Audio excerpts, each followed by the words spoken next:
I never thought I'd live to see the day when my own children tried to bury me alive. Not with dirt, not with a coffin, but with paperwork. They wanted me declared legally dead. Dead, while I was still standing, still breathing, still walking around this small town in Kansas, where I'd spent my whole life. They weren't just after my land, or my savings, or my house on Maple Street. They were after my very existence. Imagine opening your mailbox one morning, pulling out a letter, and reading your own obituary written in legal terms. That's what happened to me. My sons and my daughter wanted me gone on paper so they could snatch everything I had worked for. My blood, my children, the ones I carried in my arms when they were small, now plotting to erase me. Before I tell you how I turned the tables on them and made them pay for the very funeral they planned for me, please subscribe to the channel and tell us in the comments where in the world you're listening from. Now let me take you back before the betrayal, before the court letters, before the whispers at the diner. I was just a father who worked hard all his life. My name is John Miller. I grew up in a farmhouse outside Wichita, Kansas. My father left me a small piece of land, barely worth anything at the time, but I poured my sweat into it. Over the years, I built it into something valuable, a modest home, acres of farmland, and enough savings in the bank to feel secure. I wasn't a rich man, but I was proud. Proud because I had given my children everything I never had. Or so I thought. Because sometimes the ones you love most aren't satisfied with your sacrifices. Sometimes the ones you raise turn out to be the very ones who betray you. I was never handed an easy life, but I made peace with that long ago. My father left me that small patch of farmland outside Wichita, and most men in town said it wasn't worth the trows. Blow. But I wasn't raised to quit. I worked those fields until my back screamed, until my hands blistered, and little by little, that dirt gave me more than just crops. It gave me purpose. I built a home on that land with my own 2 hands. Nothing fancy, but solid, with a wide porch where I could sit in the evenings and listen to the cicadas. That home became the heart of everything I did. It's where I brought my wife after we married, where we raised our 3 children, my eldest son Michael, my daughter Sarah, and my youngest boy Daniel. From the moment they were born, I swore they'd never feel the hunger or struggle I had known as a child. When money was tight, and it always seemed to be, I went without, so they wouldn't have to. I remember nights when I'd pretend I wasn't hungry, pushing away a plate so they could eat. I worked overtime shifts at the factory during the winters just to afford new shoes for school. When Michael wanted to go to college, I sold a piece of my land so he could pay tuition. When Sarah dreamed of becoming a nurse, I picked up extra jobs so she could finish her program without drowning in loans. And Daniel, my youngest, well, he was never one for books, but I bought him tools, hoping he'd find a trade. I thought they would see. I thought they would remember. Every blister, every missed meal, every dollar I sacrificed, I believed would plant seeds of loyalty and love, that one day, when I was old and couldn't swing a hammer or push a plow, they would look after me with the same devotion I had given them. And for a while, I believed it was true. We were a family. We sat around the same dinner table, celebrated birthdays, and Christmas under the same roof. I thought our bond was unbreakable. But time has a way of revealing what lies beneath, and what lay beneath the surface of my children's smiles was not love, but hunger. Hunger not for food or shelter, but for inheritance. Hunger for what they thought they deserved before I was even gone. The first signs came like cracks in an old wall, subtle at first, easy to ignore if you wanted to. And I wanted to. I told myself I had raised good children, grateful children. But sometimes a father's love blinds him to the truth staring him in the face. It started with Michael, my eldest. He came by one evening, all polite smiles, carrying a folder under his arm. We sat at the kitchen table, and after a few minutes of small talk, he leaned in and said, "Dad, you really ought to let me handle your bank accounts. You're not as sharp as you used to be. One mistake, and you could lose everything." I stared at him, my fork halfway to my mouth. Sharp as I used to be? I'd been paying bills on time since before he was born. I laughed it off, told him I was fine, but I couldn't shake the chill that settled in my chest. Then there was Sarah. She came over with her 2 kids, sweet as sugar, always making me tea and fussing over me like a doting daughter. But she had her way of slipping words into the conversation. "If only I had a house like this, Dad," she'd say, sighing as she looked around my living room. "The kids would love to grow up here. But I guess some things just aren't meant for us." Her eyes lingered on the family photos hanging on the wall, as if she were already picturing them with her name carved into the mailbox outside. And Daniel, my youngest, my wild one. He didn't bother with masks. One night he walked in reeking of beer, leaned against the doorframe, and said flat out, "Why don't you just give us the land now? You don't really need it anymore." He laughed like it was a joke, but the look in his eyes told me it wasn't. Each time I brushed it aside. I told myself they were just careless words, maybe a slip of the tongue. I reminded myself of the hugs, the birthday cards, the Father's Day gifts. Surely they loved me. Surely they didn't mean it.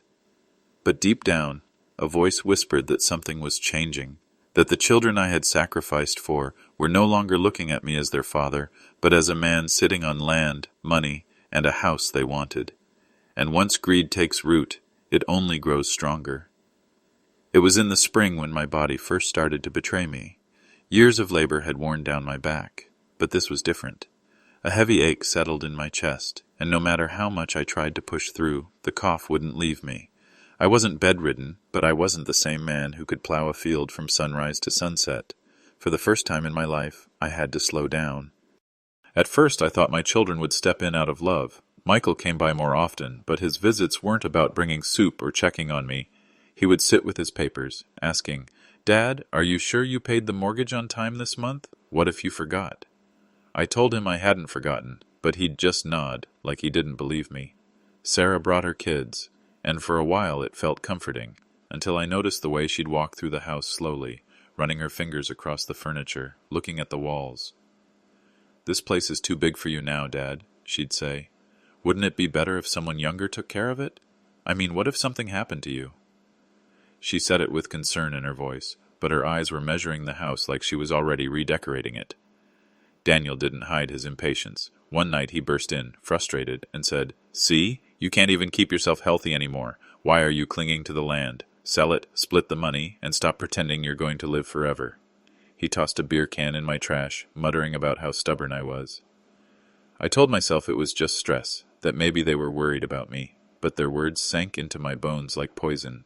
For the first time I wondered if they were waiting, not for me to get better, but for me to get worse. Illness shows you who truly cares, and in my weakness I saw clearly. My children weren't worried about losing me. They were worried about losing the chance to take what I had built. The day it happened is carved into my memory like a scar. It was a warm June morning, the kind where the air smells like cut grass and the neighbors are already mowing their lawns. I walked out to the mailbox at the end of my driveway, just like I had done every day for years. Bills, flyers, a grocery coupon, and then one heavy envelope with the county courthouse seal. I frowned. D. tore it open right there on the gravel. As my eyes skimmed the words, the world seemed to tilt sideways. Petition for declaration of death. My own name stared back at me. John Miller, alive, standing in the sunlight, holding that letter in my hands. Yet on paper, I was already gone. I read it again and again, my hands trembling.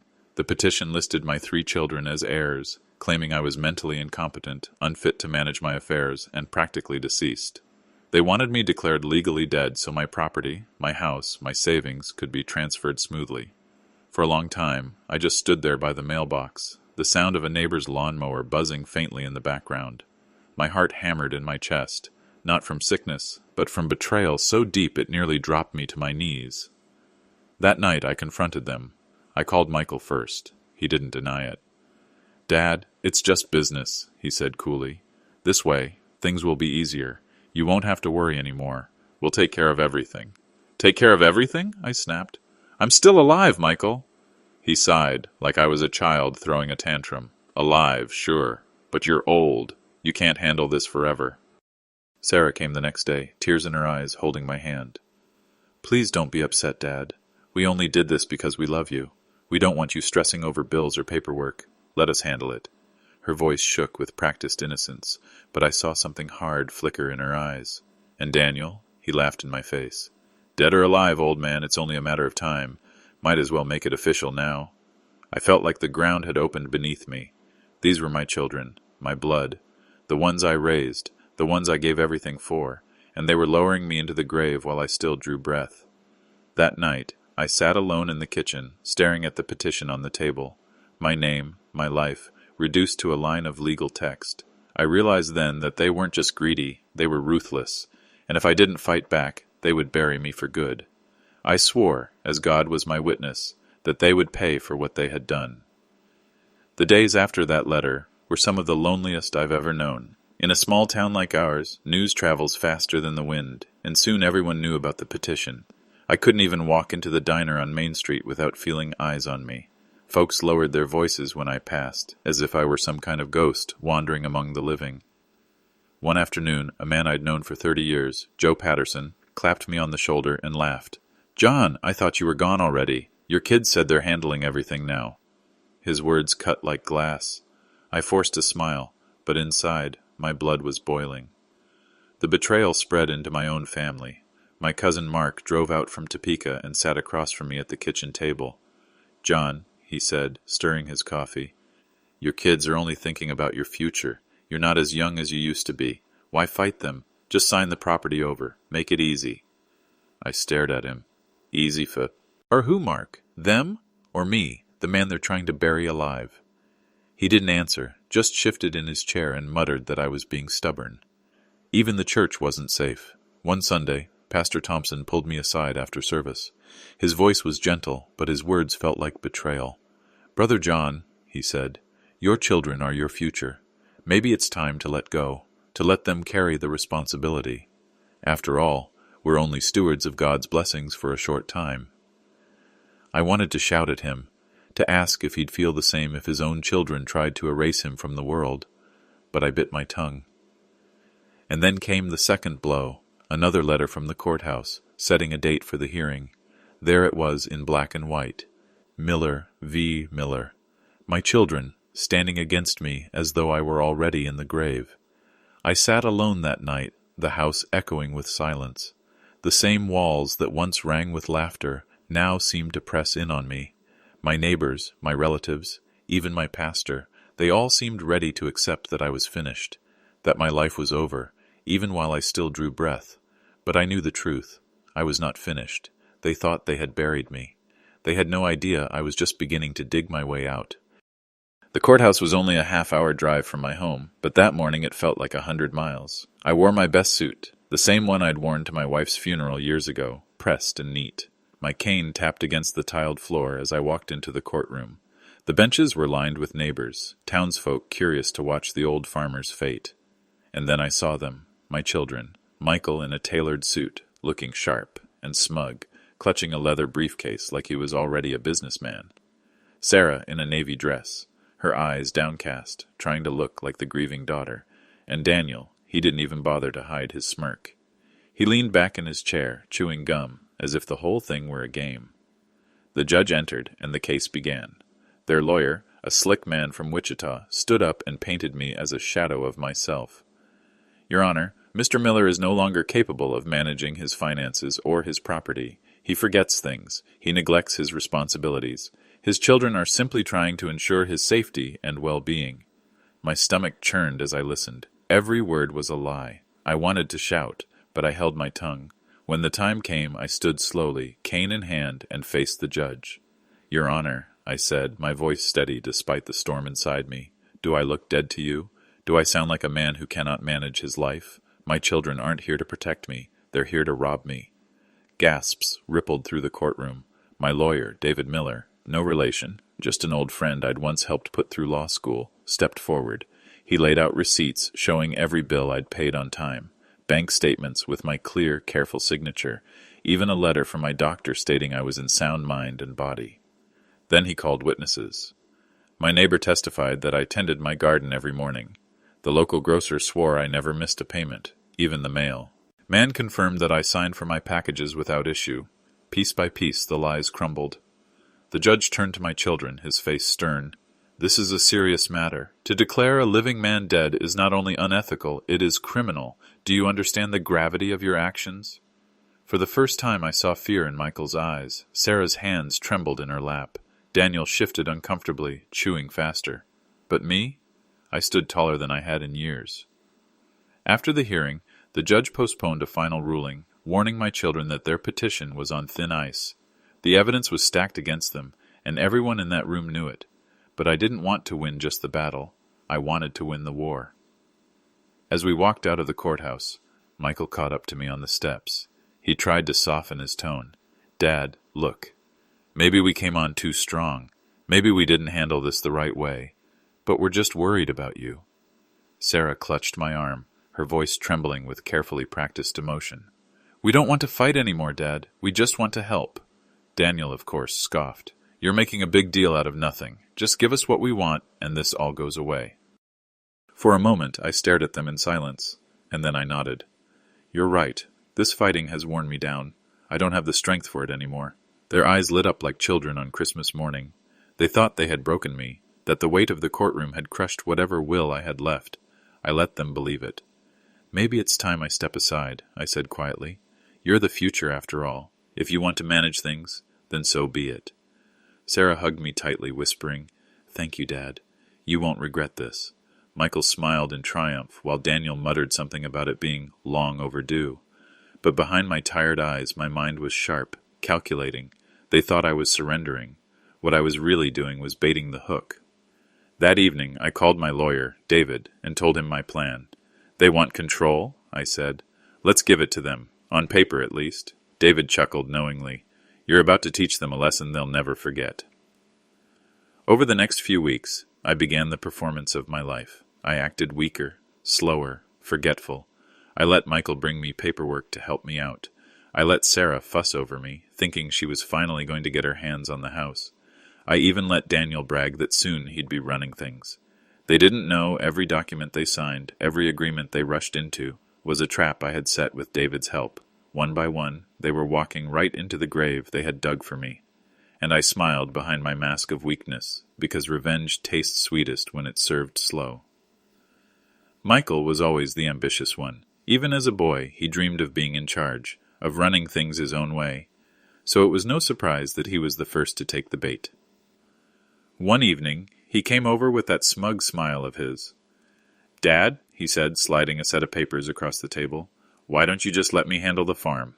You don't need to worry about the day-to-day anymore. I can take care of everything. I leaned back in my chair, acting tired, worn out. Maybe you're right, son, I sighed. It's getting to be too much for me, but if I sign this over, you'll have to take full responsibility. The land, the upkeep, the workers, the taxes, it all falls on you. Michael barely skimmed the fine print. He was too blinded by greed. Of course, he said confidently. It's what I should have been doing all along. He signed without hesitation. What he didn't realize was that David, my lawyer, had crafted the documents with precision. On the surface, it looked like a transfer of ownership, but in reality, it bound Michael legally responsible for every debt tied to the farm. Property taxes, maintenance costs, equipment loans, it was all on his shoulders now. And since he had no experience running land, it was only a matter of time before the weight crushed him. At first, Michael strutted around the farm like a king. He barked orders at the workers, telling them things would be different now. He bragged at the diner about being the new owner, puffing out his chest while neighbors nodded politely. But within a few weeks, the bills started coming. The irrigation system broke, and the repair costs fell on him. The property taxes were higher than he expected, and he couldn't delay them without penalties. The workers demanded their wages on time, but Michael's accounts were already running dry. I watched quietly from the porch as he scrambled, his confidence unraveling day by day. The same son who had told me I was too old, too weak, was now learning that running a farm took more than a pen and a signature. The cracks were forming, the trap had snapped shut, and Michael, my proud eldest, was the first to feel what it was like to be buried alive, under debt of his own making. Sarah was different from Michael. Where he was blunt and arrogant, she was soft and sweet on the surface. She played the dutiful daughter well, always bringing me tea, always smiling, always pretending her heart was pure, but I'd seen through the act long ago. One Sunday afternoon, she sat beside me on the porch, her little boy chasing fireflies in the yard. She looked around the house with a wistful sigh.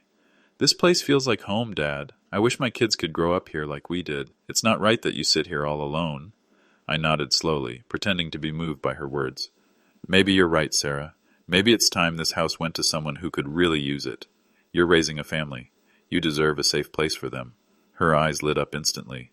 You mean it, Dad? You'd give me the house? I leaned on my cane and gave her a weary smile. Of course. I've already asked David to draw up the papers. All you'll need to do is sign. She hugged me, tears slipping down her cheeks.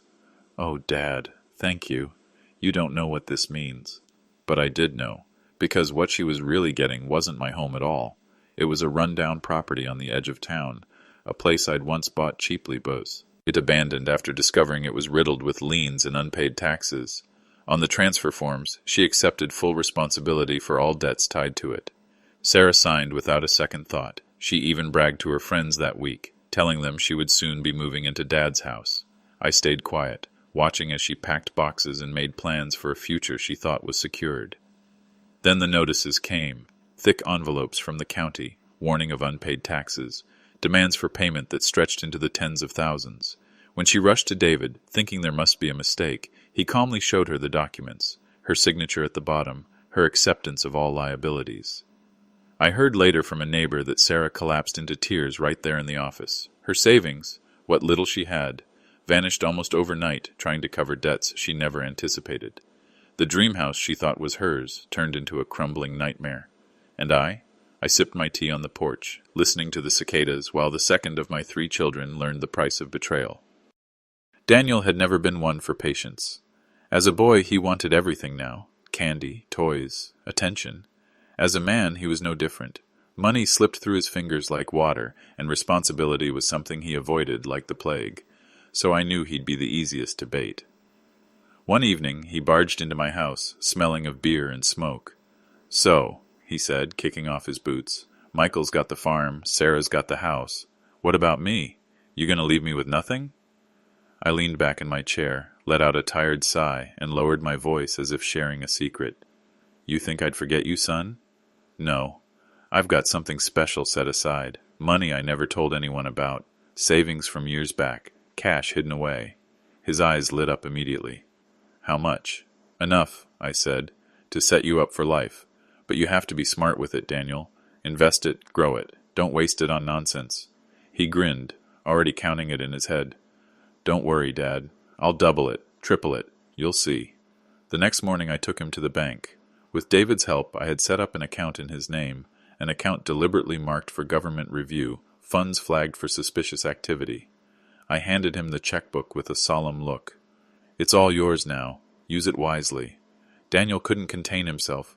Within a week he was flashing cash at the bar, buying rounds for his friends, showing off his inheritance to anyone who'd listen.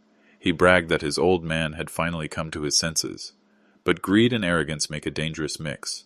It wasn't long before the IRS came knocking. Investigators traced the funds, flagged his spending, and called him in for questioning. He had no answers, no plan, nothing but stammers and excuses. What he thought was a golden gift turned into a trap that tied him to fraud and tax evasion. The same son who once laughed in my face, telling me I was old and useless, now sat trembling before federal agents. I didn't have to lift a finger. Daniel had buried himself the moment he touched that money. And just like that, all 3 of my children, the proud, the sweet, and the reckless, were sinking under the weight of their own greed. It didn't take long for the collapse to spread like wildfire. Michael was the first to stumble. The farm, once the pride of our family, turned into an anchor tied around his neck. The irrigation system broke down during the hottest stretch of the summer, and the cost of repairs was more than he could scrape together. Workers walked off when paychecks bounced. Suppliers stopped delivering seed and fertilizer. He tried taking out loans, but the bank laughed him out the door when they saw the debt he had already signed for. The same neighbors he once bragged to at the diner now whispered about his failure, shaking their heads as he drove by with his head hanging low. Sarah's downfall came next. She had told everyone she was moving into my house, that her children would finally have a real home. But when the county slapped foreclosure notices on the rundown property she had claimed, the truth spilled into the open. Her friends stopped returning her calls. The other moms at church, once eager to gossip with her, now avoided her entirely. She tried begging me for help, crying that she hadn't understood what she signed. But I simply reminded her, "You wanted a house, Sarah, and you got one." And Daniel, the reckless fool, his fall was the loudest of all. Word spread quickly that he was under investigation. Federal agents showed up at his door, asking neighbors questions, seizing bank records.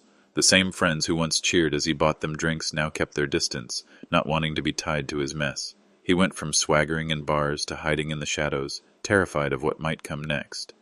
It wasn't just their individual failures. It was the shame that spread across the Miller name. Folks at the diner whispered that I had outsmarted them all. The old man's sharper than anyone gave him credit for, one said.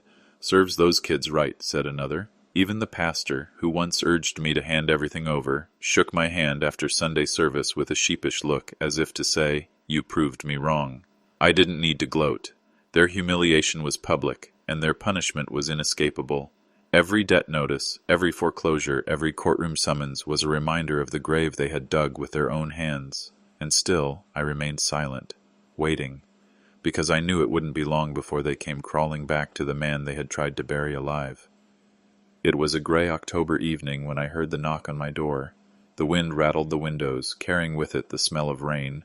I opened the door, and there they were, my 3 children, the same ones who once plotted to erase me from this world.